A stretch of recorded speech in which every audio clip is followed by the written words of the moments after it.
Students, আজকে তোমাদের সাথে আমি থার্ড সামেটিভের নেক্সট যে চ্যাপ্টারটা আছে, chapter 4 role of substances in environment, এটা স্টার্ট করছি। ঠিক আছে, এর আগে আমি টাইম অ্যান্ড মোশনটা পুরোটা তোমাদের পার্ট পার্ট করে বুঝিয়ে করে দিয়েছি। আর আমি আমার শর্টসে ওই চ্যাপ্টারের যে সমস্ত ইম্পর্টেন্ট কোয়েশ্চেন আছে সেগুলো আমি আপলোড করে দিয়েছি। তোমরা সেখান থেকে দেখে নিয়েছো আমি আশা করছি, আর না দেখলে এখনও দেখে নিতে পারো। ওগুলো কিন্তু খুবই ইম্পর্ট্যান্ট কোয়েশ্চেন, আর ওখানটার থেকে একদম আমি 100% যে ওর বাইরে থেকে কোনো কোয়েশ্চেন আসবে না। তো চলো এটা শুরু করা যাক।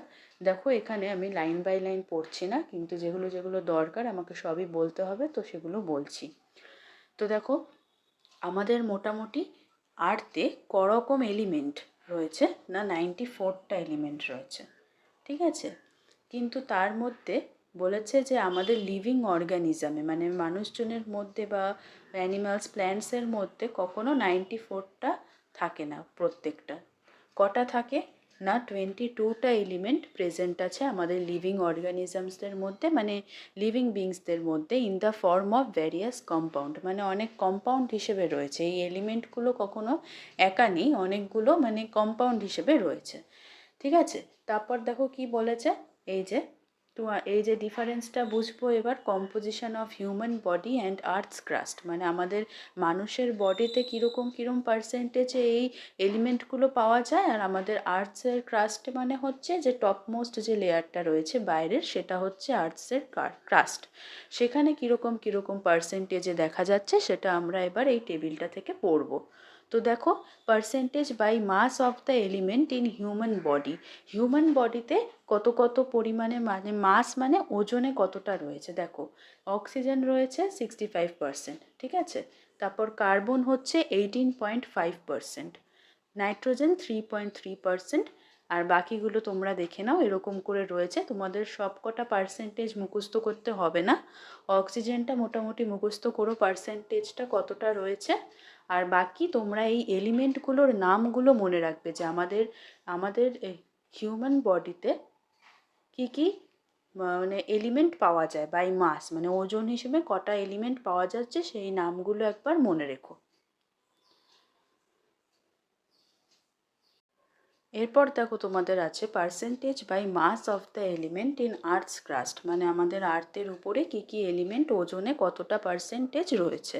তো এখানে দেখো, আমাদের আছে হচ্ছে অক্সিজেন সবচেয়ে বেশি পরিমাণে, এখানেও তোমরা অক্সিজেনটা মনে রেখো পার্সেন্টেজটা কতটা, আর বাকিগুলো তোমরা মনে রাখবে এলিমেন্টের নামগুলো। ঠিক আছে, carbon, aluminium, iron, calcium, silicon, sodium, potassium, এগুলো। ঠিক আছে, তারপর দেখো এখানে বলেছে যে আমাদের যে হিউম্যান ব্যাকটেরিয়া, তো জানো তোমরা যে ব্যাকটেরিয়া মানে কি, যেটা হচ্ছে বাংলাটা জীবাণু বলে নাকি একটা বলে যেন, ওটা আমার ঠিক মনে পড়ছে না, মানে ব্যাকটেরিয়া, ফাঙ্গাল মানে ফাঙ্গাস, এগুলো আমি আশা করছি তোমরা জানো। আর হচ্ছে গিয়ে প্ল্যান্ট অ্যান্ড অ্যানিমাল বডিজ, এগুলোর মধ্যে থেকে আমরা 4টে মেন এলিমেন্ট পাই। সেটা কি কি, এটা কিন্তু খুব ইম্পর্টেন্ট, এটা তোমরা মনে রাখবে। 4টে মেন কি কি এলিমেন্ট পাই, কার্বন, হাইড্রোজেন, অক্সিজেন আর নাইট্রোজেন, এই জন্য আমি এটা আন্ডারলাইন করে রেখেছি। তারপর দেখো বলেছে যে এইগুলো মিলে, এই এলিমেন্টগুলো মিলিয়ে অনেক রকম অর্গ্যানিক কম্পাউন্ড তৈরি হয়। ঠিক আছে, যেটা কিনা আর্থের ক্রাস্টে মানে উপরে আর্থের পাওয়া যায় না। ঠিক আছে, তারপর বলেছে দেখো, chemical examination of earth crust, যদি আমরা পরীক্ষা করে দেখি আর্থের এই উপরে অনেক পরিমাণের ইনঅর্গ্যানিক কম্পাউন্ডসও পাওয়া যায়। ইনঅর্গ্যানিক কম্পাউন্ডস মানে যেটা হচ্ছে কিনা অর্গ্যানিক নয়, মানে এই যে উপরে যেই 4টে দেখছো এগুলো বাদ দিয়ে। ঠিক আছে, তারপর দেখো বলেছে যে আমরা যেটা গ্রিন প্ল্যান্টসে জানি কি করে, কার্বন ডাইঅক্সাইড হাওয়া থেকে নেয়, আর ওয়াটার নেয়, আর কিছু মিনারেলসও নেয় সয়েল থেকে। এগুলো কি সব ইনঅর্গ্যানিক কম্পাউন্ডস। এইগুলো ইউটিলাইজ মানে ইউজ মানে ব্যবহার করে, compounds and using the energy of sunlight, প্লান্টসরা কি প্রডিউস করে, গ্লুকোজ। দেখো আমি এখানে গ্লুকোজের ফর্মুলা লিখেছি, C6H12O6। এটা একটা কম্পাউন্ড যার মধ্যে 3টে এলিমেন্টস রয়েছে, একটা হচ্ছে কার্বন, যেটা কটা রয়েছে 6টা, হাইড্রোজেন রয়েছে 12টা, আর অক্সিজেন রয়েছে 6টা, এই কটা মিলিয়ে হয়েছে। তারপর দেখো বলেছে যে গ্লুকোজটা এক রকমের organic compound that can not be found among the compounds abundant in the earths crust. দেখো আর্থের ক্রাস্টে যে সমস্ত কম্পাউন্ড পাওয়া যায় সেগুলোর মধ্যে এই গ্লুকোজটা অর্গ্যানিক, যেহেতু এটা সেরকমভাবে পাওয়া যায় না। ঠিক আছে, এই যে ability of producing numerous new organic compounds out of a few basic ones is characteristic of living organisms. মানে আমাদের যে দেখো আমরা লিভিং, তাহলে আমাদের হচ্ছে কি না কিছু বেসিক থেকে আমরা অনেক রকম নতুন নতুন অর্গানিক কম্পাউন্ড তো তৈরি করতে পারছি, তাই তো? যেরকম প্ল্যান্টসরা কি তৈরি করছে অর্গানিক কম্পাউন্ডটা, গ্লুকোজ, যেটা কিনা প্রেজেন্ট ছিল না অলরেডি আর্থস ক্রাস্টে। ঠিক আছে, এরকম বলেছে মেনি অফ সাচ কম্পাউন্ড কোথায় কোথায় ইউজ হয়, মেডিসিন ওষুধে ইউজ হয়, আবার কিছু ইউজ হয় পারফিউমসে, ইনসেক্ট রেপেলেন্টস মানে এই যে পোকা মারার যে বিষগুলো হয় যেমন হিট এইগুলো, ওর ডাইস মানে কালার্সে। ঠিক আছে, এবার দেখো আরেকটা ইম্পর্টেন্ট সেন্টেন্স দিয়েছে কি, যে the ability to synthesise organic compounds differentiates living organisms from non living things. মানে আমরা যে এবিলিটি কি না, এই যে সিনথেসাইজ মানে প্রডিউস করা, অর্গ্যানিক কম্পাউন্ড যে প্রডিউস করতে পারছে সেগুলো যে লিভিং অর্গানিজমসরা পাচ্ছে, এদিকে নন লিভিং রা পাচ্ছে না, এটাই হচ্ছে গিয়ে একটা ডিফারেন্সিয়েশন, মানে ডিফারেন্ট একটা, মানে যেটা ডিফারেন্স। ঠিক আছে, মোট কথা। এবার দেখো কি বলেছে, various components of the body of a living organism.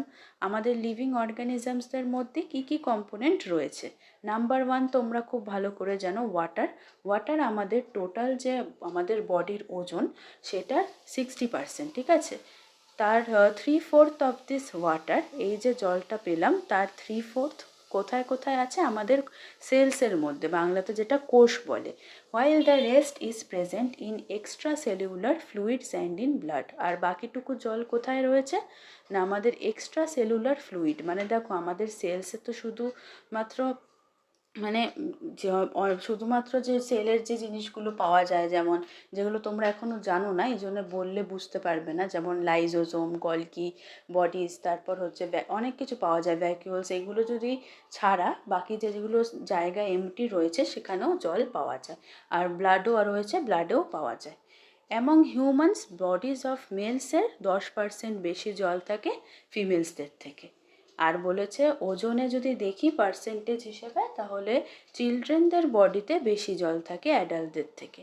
তারপর দেখো কি বলেছে, যে next to oxygen water is the most important requirement for our survival. আমাদের বেঁচে থাকতে অক্সিজেন সবার আগে দরকার, আর নাম্বার 2তেই হচ্ছে গিয়ে ওয়াটার, তাই তো? আর আমরা বেশি দিন জল ছাড়া বাঁচবো না, কেন না, আমাদের body fluids help us to transport the simple compounds generated by digestion of carbohydrates. মানে যে আমাদের বডি ফ্লুইডস, আমাদের বডিতে যে সমস্ত ফ্লুইডস রয়েছে মানে লিকুইড যেগুলো রয়েছে সেগুলো আমাদের হেল্প করে ট্রান্সপোর্ট মানে মুভমেন্ট করতে, সিম্পল কম্পাউন্ড যেগুলো জেনারেট করছে by digestion of carbohydrates. Carbohydrates মানে যেগুলো আমাদের ভাতে রয়েছে, আরও অনেক রুটিতে রয়েছে, যেগুলোতে কিনা এনার্জি গিভ করে, সেই এনার্জি গিভিং ফুডসদেরকেই বলা হয় কার্বোহাইড্রেটস। লিপিডস মানে যেরকম ফ্যাট জাতীয় খাবার, আর প্রোটিন, এইগুলো ডাইজেস্ট করি যখন, তখন এই বডি ফ্লুইডস আমাদের সেই মুভমেন্ট করতে সাহায্য করে to different parts of our body. ঠিক আছে, harmful compounds formed in our body are excreted. আমাদের বডিতে যে সমস্ত মানে বিষাক্ত, যে বিষাক্ত নয় মানে যেগুলো ক্ষতিকর কম্পাউন্ড যেগুলো তৈরি হয় বডিতে, সেটা আমাদের ইউরিনের মাধ্যমে বেরিয়ে যায়, এটা তোমরা জানো। আর এই ইউরিনটা কি একটা ওয়াটারই তো ফ্লুইড। নেক্সট দেখো বলেছে apart from being a solvent. Solvent মানে যার মধ্যে গোলে, আর সলিউট মানে যেটা গোলাচ্ছি। ঠিক আছে, তাহলে ওয়াটারের কি প্রপার্টি রয়েছে, যেটা কিনা vital for emergence and proliferation of life on earth. মানে যে আমাদের এই আর্থে জীবন, মানে জীবন সৃষ্টি করা আর সার্ভাইভালের জন্যে ওয়াটারটা খুব এসেনশিয়াল। যেরকম দেখো solubility of oxygen and carbon dioxide in water, এই যে আমাদের জলের মধ্যেও তো হাওয়া থেকে অক্সিজেন আর কার্বন ডাইঅক্সাইড মিশছে, আর দেখো লাইটও পাস হচ্ছে কিছুটা লেভেল অবধি, সেগুলো কি অ্যাকোয়াটিক প্ল্যান্টস আর অ্যানিমালস যেগুলো রয়েছে জলের মধ্যে তাদের জন্যে প্রয়োজন সারভাইভ করার জন্যে। এছাড়াও অনেক রকম কেমিক্যাল রিয়াকশান হয় সিনথেসিস আর ডাইজেশন অফ ফুড, মানে সিনথেসিস মানে কি, যে সব কিছু ভালো করে এই যে কমপ্লেক্স থেকে সিম্পল করা আর ডাইজেস্ট করা, সেই খাবার, জেনারেশন অফ এনার্জি, এগুলো তো আমাদের জলের দরকার।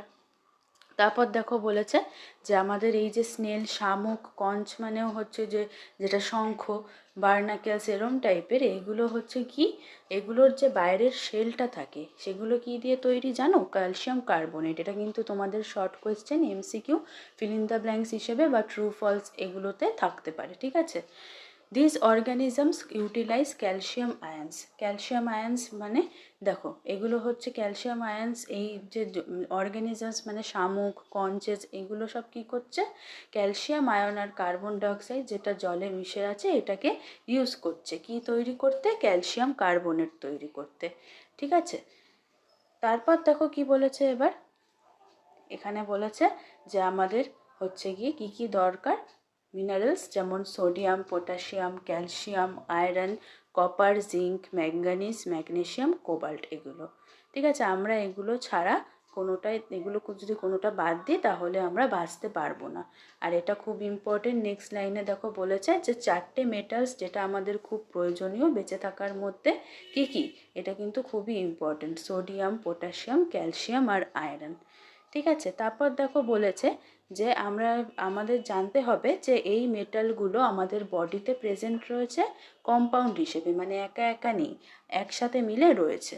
Hour body cannot use the elemental, কারণ আমাদের বডি এই যে আলাদা আলাদা করে একটা একটা করে সোডিয়ামকে আমি আলাদা করে আমাদের বডি ইউজ করতে পারবে না। এই জন্য দেখো নুন হিসেবে আমরা খাই বা নিই, আমাদের বডিতে মানে রয়েছে কম্পাউন্ড হিসেবে সোডিয়াম ক্লোরাইড, ঠিক আছে? তারপর দেখো যখন বলেছে মাছ ভাজা খাওয়া হয় তখন অনেক সময় ছোট ছোট কাঁটা যে মাছের থাকে সেগুলো ভেতরে ঢুকে যায় আমাদের, তখন খেতে গিয়ে কি হয় না, ওই যে ফসফেট থাকে ওখানে, ক্যালসিয়াম ফসফেট মাছের বোনের মধ্যে, কাঁটার মধ্যে, সেইগুলো ক্যালসিয়ামটা আমাদের শরীরে এসে যায়। ক্যালসিয়াম আমাদের যে ট্যাবলেট ডাক্তাররা প্রেসক্রাইব করে তার মধ্যেও ক্যালসিয়াম কার্বনেটই থাকে। এজন্য যারা মাছ খায় বা যাদের মাছের মানে ভালোভাবে খায়, কাটা টাটা চেবোয়, তাদের ক্যালসিয়ামের শরীরে অভাব হয় না। এবার দেখো বলেছে অ্যানিমাল লিভার। অ্যানিমাল লিভার মানে এই যে মাংসের যে মেটেগুলো হয় সেগুলোর মধ্যেও আয়রন থাকে, ঠিক আছে? অর্গ্যানিক কম্পাউন্ডস অফ আয়রন থাকে। আয়রন মানে আলাদাভাবে থাকে না, কম্পাউন্ড হিসেবে থাকে। তারপর অনেক প্রেগনেন্ট ওমেনকেও আয়রন ট্যাবলেট সাজেস্ট করে ডক্টররা।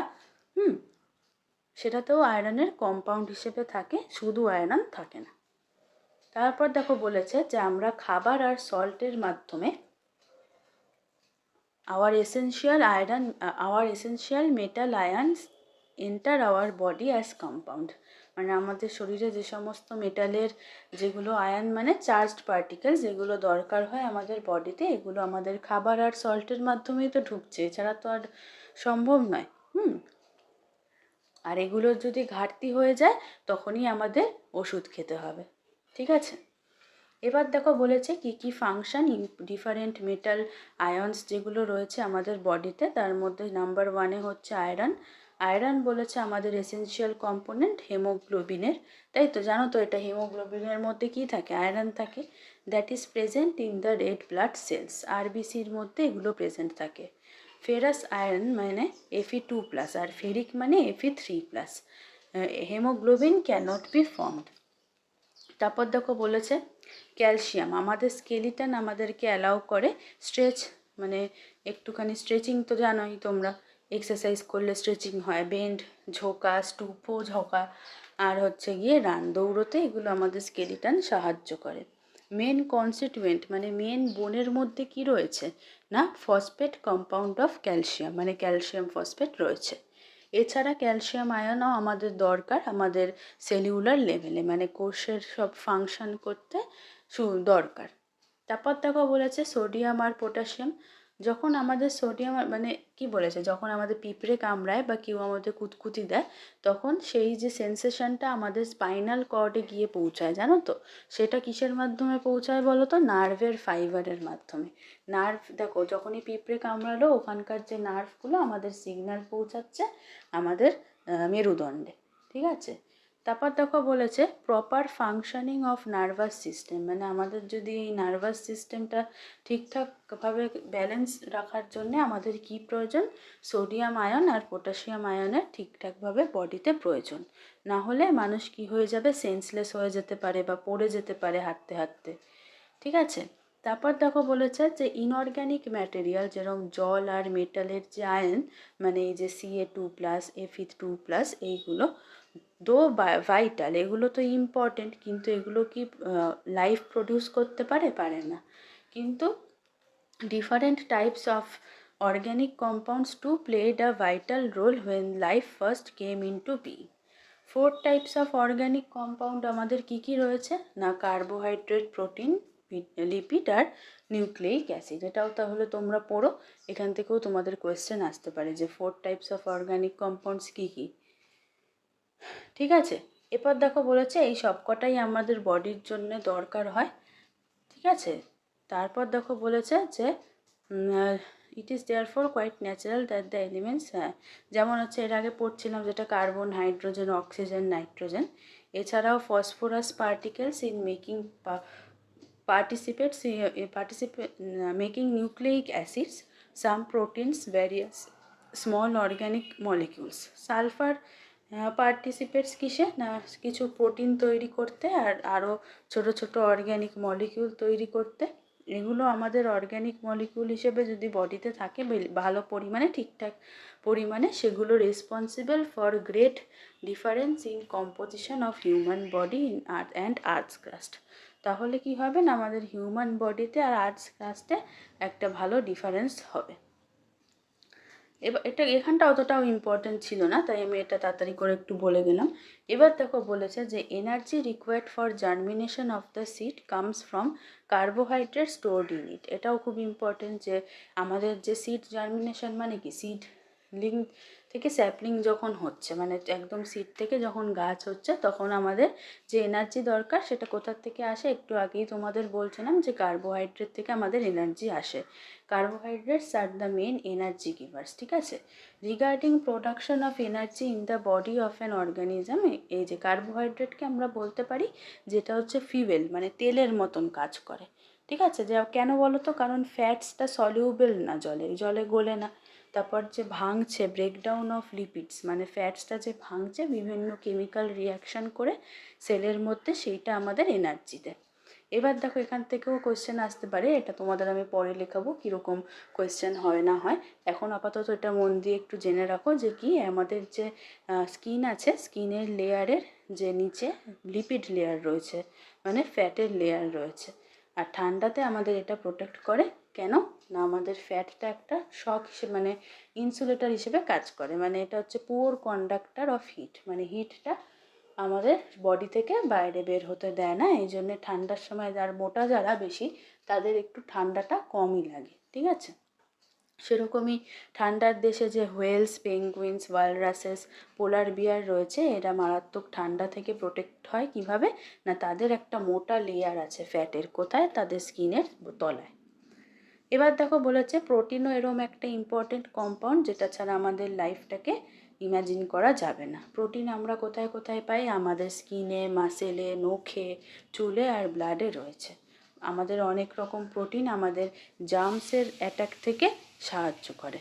তারপর দেখো বলেছে the protein called haemoglobin. Haemoglobin কিন্তু এক রকমের প্রোটিন, জানো তো, ট্রান্সপোর্টস অক্সিজেন। তাহলে এটা হচ্ছে প্রোটিনের মেন কাজ, যে what is the main function of protein, haemoglobin. ঠিক আছে, তা হেমোগ্লোবিনের মেন কাজ কি, ট্রান্সপোর্ট, পাঠিয়ে দেয় oxygen to different parts of our body. আমাদের বডির মধ্যে বিভিন্ন অঙ্গে অক্সিজেন পৌঁছে দেওয়ার কাজই হচ্ছে হেমোগ্লোবিনের। তাহলে দেখতে পাচ্ছ তো হেমোগ্লোবিন কতটা প্রয়োজন আমাদের বডিতে।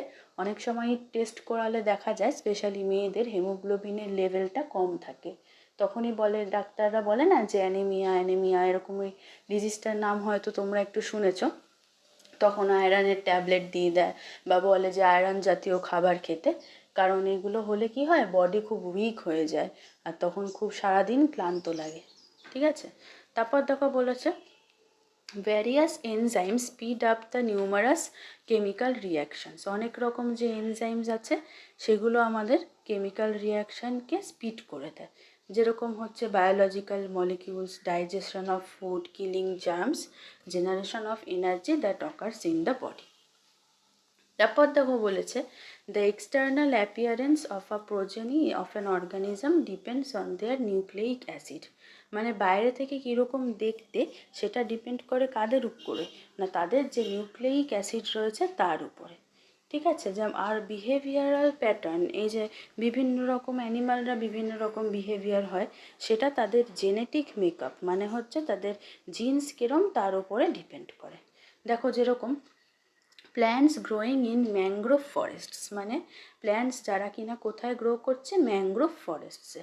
মানে যেরকম হচ্ছে আমাদের সুন্দরবন আছে, সুন্দরবন ডেল্টা যেটা ইংলিশে বলা হয়, সেখানে যে প্ল্যান্টসগুলো থাকে তারা সারভাইভ করতে পারে, বেঁচে থাকতে পারে সয়েলে that contains large amount of salt. তাই তো ওখানকার জলে তো খুব জল না সরি ওখানে যে মাটিটা রয়েছে সেখানে খুব নুন রয়েছে, কারণ ওখানে জলেই খুব নুন হয়। তো ওখানে প্ল্যান্টসগুলো এমনভাবেই ওখানে অ্যাডাপ্ট করে নেয়, নিজেদেরকে মানে করে নেয়, স্যুট করে নেয়, যাতে কিনা ওই মাটিতে বেঁচে থাকতে পারে। তারপর দেখো বলেছে animals that hunt at night, যেরকম ব্যাটস, আউলস, এইসব এগুলো কী করতে পারে, এরা অন্ধকারেও দেখতে পারে। তারপর plants that grow in hot and dry areas, যেরকম ক্যাকটাস গাছ, তারা কি হয়, তারা খুব হাই টেম্পারেচার টলারেট করতে পারে, আর তাদের লো ওয়াটার কন্ডিশন লাগে, এই জন্য তারা তাদের ওই যে যেটা গোল গোল টাইপের ক্যাকটাসের হয় সেটাই হচ্ছে গিয়ে ওখানে তারা জল স্টোর করে রাখে। তো আজকে এইটুকুই থাকলো, ভিডিওটা অলরেডি 20 মিনিটসের উপরে হয়ে গেছে। এইটুকু তোমরা আশা করি লাইন বাই লাইন ভালো করে বুঝতে পারলে। নেক্সট পার্টে আমি আবার কন্টিনিউ করব। তোমরা যদি ভালো লাগে বুঝে থাকো তাহলে একটুখানি লাইক করো আর একটু আমাকে জানিও, তাহলে আমি খুব খুশি হব। কারণ দেখো এরকম লাইন বাই লাইন বোঝাতে গেলে তো একটু হলেও আমাকে অনেকটা এফর্ট করতে হয়, আর তোমরা যাতে ভালো করে বুঝতে পারো সেটাই আমার শুধু চেষ্টা। কারণ না ভালো করে বুঝতে পারলে কিন্তু কখনোই তোমাদের ইন্টারেস্ট হবে না সায়েন্স পড়ার প্রতি বা পরীক্ষায় ভালো রেজাল্ট করার প্রতি। তাই জন্য তোমরা ভালো করে বোঝো আর আমার চ্যানেলটাকে একটু সাবস্ক্রাইব করে দিও পারলে প্লিজ। কারণ দেখো তোমরা যদি সাবস্ক্রাইব করো তাহলে আমার মোটিভেশন হবে যে আমি আরও ভালো করে রোজ বিভিন্ন টাইপের তোমাদের যে পরীক্ষায় ইম্পর্টেন্ট কোয়েশ্চেন অ্যান্সার, সাজেশান থেকে শুরু করে বোঝানো সমস্ত কিছু আমি করব। ঠিক আছে, তো চলো আজকের মতন এতটুকুই, টাটা, সবাই ভালো থেকো।